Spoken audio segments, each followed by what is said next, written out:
বাজারে বা দেশের অর্থনৈতিক হালচাল, মুদ্রাস্ফীতি, ইনফ্লেশন, প্রাইস ইন্ডেক্স, জিনিসপত্রের দাম, এই জিনিসগুলা বা এই ফ্যাক্টরগুলা কাজ করে সরকারি কর্মচারীদের ডিএ ঘোষণা করার সময়। অর্থাৎ ডিএর সাথে জিনিসপত্রের দাম, মুদ্রাস্ফীতি, প্রাইস ইন্ডেক্স, ইনফ্লেশন সরাসরি জড়িত। জিনিসপত্রের দাম, প্রাইস ইন্ডেক্স যদি দিন দিন বৃদ্ধি পায়, ডিএর পরিমাণও সেই হারে বৃদ্ধি পাবে, এটাই নিয়ম। যদিও ত্রিপুরা সরকারি কর্মচারীর ক্ষেত্রে আলাদা। ত্রিপুরা সরকার যদি ডিএ ঘোষণা করার সময় প্রাইস ইন্ডেক্স বা ইনফ্লেশনের কোনো এফেক্ট হয় না বা সেটা দেখা হয় না। বর্তমান সময়ে জিনিসপত্রে বা মুদ্রাস্ফীতি বা ইনফ্লেশন বা প্রাইস ইন্ডেক্স যে দাম বা যে বৃদ্ধি পেয়েছে সেই অনুসারে কেন্দ্রীয় সরকারি কর্মচারীদের ডিএ 5% বৃদ্ধি করা হচ্ছে। অর্থাৎ খুব শীঘ্রই হোলির গিফট হিসাবে কেন্দ্রীয় সরকারি কর্মচারীদের ডিএ 58 থেকে 63% হচ্ছে। প্রতি বছর নিয়ম করে জুলাই এবং ডিসেম্বর, আমাদের জানুয়ারিতে জিনিসপত্রের দামের পর্যালোচনা করা হয়। ইনফ্লেশন কি হয়েছে, বাজার অর্থনীতি কী হয়েছে সেটা দেখা হয়। তার উপর ভিত্তি করে কেন্দ্রীয় কর্মচারীদের একটা পার্সেন্টেজ দিয়ে ডিক্লেয়ার করা হয়। বর্তমান সময়ে কেন্দ্রীয় সরকারি কর্মচারী 58% ডিএ পাচ্ছে, যা বৃদ্ধি পেয়ে 63% হচ্ছে। আর ত্রিপুরা সরকারি কর্মচারীরা ডিএ পাচ্ছে বর্তমানে 36%, অর্থাৎ ব্যবধান কিন্তু বর্তমানে 22। আর কেন্দ্রীয় সরকারি কর্মচারী আরেকটি যদি ডিএ পায় তার ব্যবধানটা হয়ে দাঁড়াবে 27। যদি ত্রিপুরা সরকার যদি আরেক কিস্তি ডিএ ডিক্লেয়ার করে হয়তো ব্যবধানটা একটু কমবে। কিন্তু মাননীয় মুখ্যমন্ত্রী যে বক্তব্যটা পেশ করেছে, ডিএর ব্যবধান দিন দিন কমানোর চেষ্টা করছে। ডিএর ব্যবধান কিন্তু দিন দিন কমছে না। সেন্ট্রাল গভর্নমেন্টও ডিএ ডিক্লেয়ার করছে, স্টেট গভর্নমেন্টও ডিএ ডিক্লেয়ার করছে। সেই ব্যবধান 20, 22, 25% হামেশাই থেকে যাচ্ছে। অর্থাৎ ডিএর ব্যবধান যে দিন কমবে, অর্থাৎ এখন 22% ব্যবধান আছে, সেটা 20% হবে, 18% হবে, সেই সুযোগটা কিন্তু দেখা যাচ্ছে না। গত 2 বছরে সেটাই পর্যবেক্ষণটা করা যাচ্ছে। এ বিষয়ে একটা প্রতিবেদন উঠে এসেছে। সেই প্রতিবেদনে যেটা বলেছে, কেন্দ্রীয় সরকারি কর্মচারীদের জন্য সুখবর। আমাদের রাজ্য সরকারি কর্মচারীদের জন্য কি সেই সুখবরটা আসবে? আগামী মন্ত্রিসভাকে সেই সিদ্ধান্ত নেবে? শীতকালীন অধিবেশনে কি ডিএ ডিক্লেয়ার করা হবে? সেটা কিন্তু কোশ্চেন থেকে থাকে।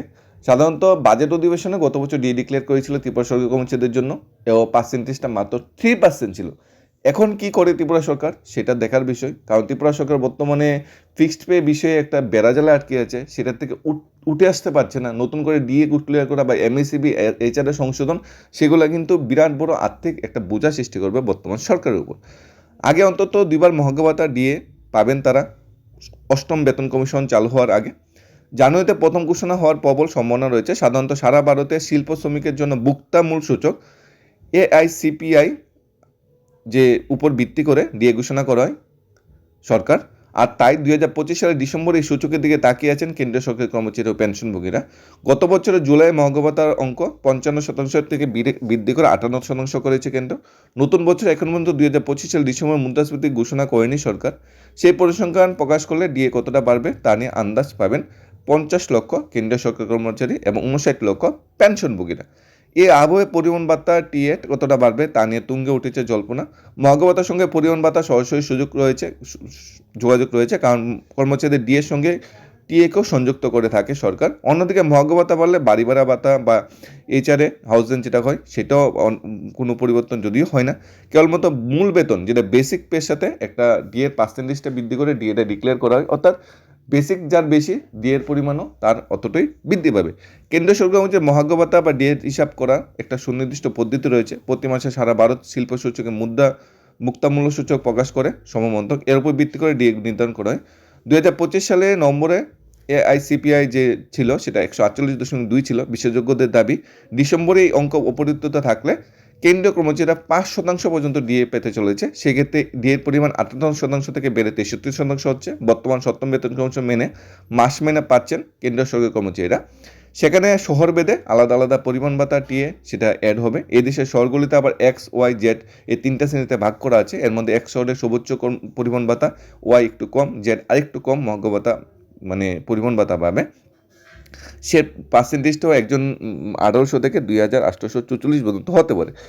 বেতন কমিশন নিয়ম অনুযায়ী ডিএর অঙ্ক বেড়ে 63% হলে কর্মচারীর সর্বনিম্ন টিও বাড়বে। এবছর ফেব্রুয়ারির প্রথম সপ্তাহে এআইসিপিআই যেটা স্কোরটা বা ইন্ডেক্সটা সেটা ঘোষণা করবে কেন্দ্রীয় সমমন্ত্রক সূত্রের খবর। অর্থাৎ হোলির আগে সেন্ট্রাল গভর্নমেন্টের কর্মচারীরা আরেকটা বড় পার্সেন্টেজ দিয়ে পাচ্ছে, সেটা হয়তো 5%। যতটুকু বোঝা যাচ্ছে যে এআইসিপিআই যে প্রাইস ইন্ডেক্স তার থেকে বোঝা যাচ্ছে পার্সেন্টেজটা 5% হচ্ছে, অর্থাৎ ডিএর যে টোটাল পার্সেন্টেজ তা বেড়ে 63% হচ্ছে। একজন কর্মচারীর বেতন 2 থেকে 10-12 হাজার টাকা ম্যাক্সিমাম বৃদ্ধি পাবে যদি আমরা ক্যাটাগরিজ কর্মচারী দেখি সর্বনিম্ন থেকে সর্বোচ্চ। এই সময় বর্তমান সরকার ত্রিপুরা সরকারের কাছে একটা সুবর্ণ সুযোগ ডিএর ব্যবধানটা কমিয়ে আনার। এখন ডিএর ব্যবধান মানে কমানোর যদি পরিকল্পনা থাকে তাহলে কি করতে হবে? কেন্দ্রীয় সরকার যদি 5% দিয়ে দিয়ে ত্রিপুরা সরকার মিনিমাম 5-এর বেশি দিয়ে দিতে হবে, তাহলে ডিএর ব্যবধান করবে। সেন্ট্রাল গভর্নমেন্ট 5% যদি দিয়ে দেয়, ত্রিপুরা সরকার যদি 5% দিয়ে দেয়, তাহলে কিন্তু ডিএর ব্যবধান কমবে না। অর্থাৎ মুখ্যমন্ত্রী প্রতিশ্রুতি যে ডিএর ব্যবধান দিন নিয়ে কমিয়ে আনছে, সেই প্রতিশ্রুতি মুখ্যমন্ত্রী পালন করছে না। যদি কেন্দ্রীয় সরকার 5% দিয়ে দিই, ত্রিপুরা সরকার যদি 7% দিয়ে দেয়, তাহলে ডিএর ব্যবধান কমে 22 থেকে 20 হবে, 2% কমবে। কেন্দ্রীয় সরকার 5% যদি দিয়ে দেয়, ত্রিপুরা সরকার যদি 10% দিয়ে দেয়, তাহলে ডিএর ব্যবধান 5% কমবে, অর্থাৎ 22% থেকে যে ডিএর ব্যবধানটা আছে সেটা কমে হবে 17%। কেন্দ্রীয় সরকার যদি 5% দিয়ে দেয়, ত্রিপুরা সরকার যদি 20% দিয়ে দেয়, তাহলে ডিএর ব্যবধানটা 15% কমবে, অর্থাৎ ডিএর ব্যবধান কমে 22% থেকে এসে 7%-এ দাঁড়াবে। আবার যদি কেন্দ্রীয় সরকার 5% দিয়ে দেয় আর ত্রিপুরা সরকার যদি 27% দিয়ে দেয়, তাহলে কেন্দ্রের কাছে ত্রিপুরা সরকারের ডিএর ব্যবধান আগের 22% কাভার হয়ে যাবে এবং নতুন 5% তার সাথে অ্যাড হয়ে যাবে, অর্থাৎ ডিএর ব্যবধান শূন্য হয়ে যাবে। অর্থাৎ সব কিছু মিলিয়ে ডিএর ব্যবধান জিরো করতে গেলে কেন্দ্রীয় সরকার যত পার্সেন্টেজ দিয়ে দেয়, রাজ্য সরকারকে তার সাথে অ্যাড করে আর 22% বেশি দিতে হবে। কেন্দ্রীয় সরকার যদি 5% দেয়, রাজ্য সরকার 27% দিয়ে দিতে হবে, তাহলে ডিএর ব্যবধান জিরো হবে। বর্তমান অর্থনৈতিক পরিস্থিতিতে, বর্তমানে মুদ্রাস্ফীতির বাজারে, আমাদের রাজ্যের আর্থিক অবস্থা, জিএসটি কালেকশন সব কিছু মিলিয়ে, কেন্দ্রীয় তহবিল সব কিছু মিলিয়ে এত পার্সেন্টেজ দিয়ে দেওয়া বর্তমান সময়ে কোনোভাবেই সম্ভব না। যদি 5%-এর বেশি দিয়ে না দেওয়া হয় বা সিদ্ধান্ত না নেওয়া হয়, মন্ত্রিসভা হোক বা শীতকালীন অধিবেশন বা বিধানসভা অধিবেশন হোক, বাজেট অধিবেশন, তাহলে কিন্তু ডিএর ব্যবধান আর কমছে না। আরেকটা সুযোগ থাকছে ডিএর ব্যবধান কমানোর জুলাই। যদি জানুয়ারিতে ডিএর ব্যবধান কমানো না যায়, তাহলে জুলাই আর ডিএর ব্যবধান কমবে বলে সেটা আশা করা যাচ্ছে না। অর্থাৎ ত্রিপুরা সরকার কর্মচারীরা যে ডিএর ব্যবধান 22% বর্তমানে আছে, 7ম বেতন কমিশন শেষ হওয়া অবধি বা 8ম বেতন কমিশন শুরু হওয়া অবধি, যদি কোনো কেন্দ্র থেকে কোনো পেশার স্কিমে টাকা না আসে বা রাজ্য সরকার কোনো ঋণ বা কোনো সুযোগ সুবিধা সৃষ্টি না করে বা সৌসত্য কমিশন যদি যথাযথ জন্য যদি বড় পরিমাণ একটা অর্থ না আসে, তাহলে ডিএর ব্যবধান কিন্তু শেষ পর্যন্ত 15 থেকে 20% থেকেই যাবে, যেটা 6ষ্ঠ বেতন কমিশনের সময় হয়েছিল, যেটা পঞ্চম বেতন কমিশনের সময় হয়েছিল। অর্থাৎ প্রত্যেকটা যে প্রত্যেকটা পে কমিশনের সময় কিন্তু রাজ্য সরকার কর্মচারীদের ডিএ কিন্তু সেন্ট্রালের সাথে মানে সমান হচ্ছে না, সেন্ট্রালের সাথে রাজ্য কর্মচারীদের ডিএ ফারাক থাকছেই। আগের তিনটা পে কমিশনের সময় সেই হয়েছিল, কিন্তু তখন সিঙ্গেল ইঞ্জিন গভর্নমেন্ট ছিল, তাই কর্মচারীরা মেনে নিয়েছে। বর্তমানে ডাবল ইঞ্জিনের সরকারের সময় যদি সেন্ট্রালের সাথে ডিএর ব্যবধান থেকে 8ম বেতন কমিশন গঠন করা হয়, তাহলে কিন্তু কর্মচারীরা সেই অর্থে ফুল বেনিফিট কিন্তু 7 পে কমিশনে পাচ্ছে না। দিক থেকে দাবি উঠছে এমএসএবি সংশোধন, ফিক্সড পে সংশোধন, অনিয়মিত নিয়মিতকরণ, অনেক সংখ্যক দাবি নিয়ে রাজ্য সরকার বর্তমানে অগ্নি পরীক্ষায় আছে যে কি করবে। এমএসএবি সংশোধন করা দরকার, হাউস অ্যান্ড অ্যালাউন্সও ত্রিপুরা কর্মচারীদের বৃদ্ধি করা দরকার, গ্র্যাজুইটিও বৃদ্ধি করা ত্রিপুরা কর্মচারীদের দরকার। তাছাড়া আমাদের যে 7 পে কমিশনের যে বেসিক ফিটমেন্ট ফ্যাক্টর, সেইটাও চেঞ্জ করা দরকার। এতগুলা বঞ্চনা একসাথে হয়ে আছে যে সরকার কোন বঞ্চনাটা দূর করবে সেটা বুঝে উঠতে পারছে না। সবচেয়ে বড় বঞ্চনা দূরীকরণ, সবচেয়ে বড় অস্ত্র হলো ডিএর ব্যবধান মিটিয়ে দেওয়া। ডিএর ব্যবধান মিটিয়ে দিলে কিন্তু সবচেয়ে বড় বঞ্চনা সেটি দূর হবে।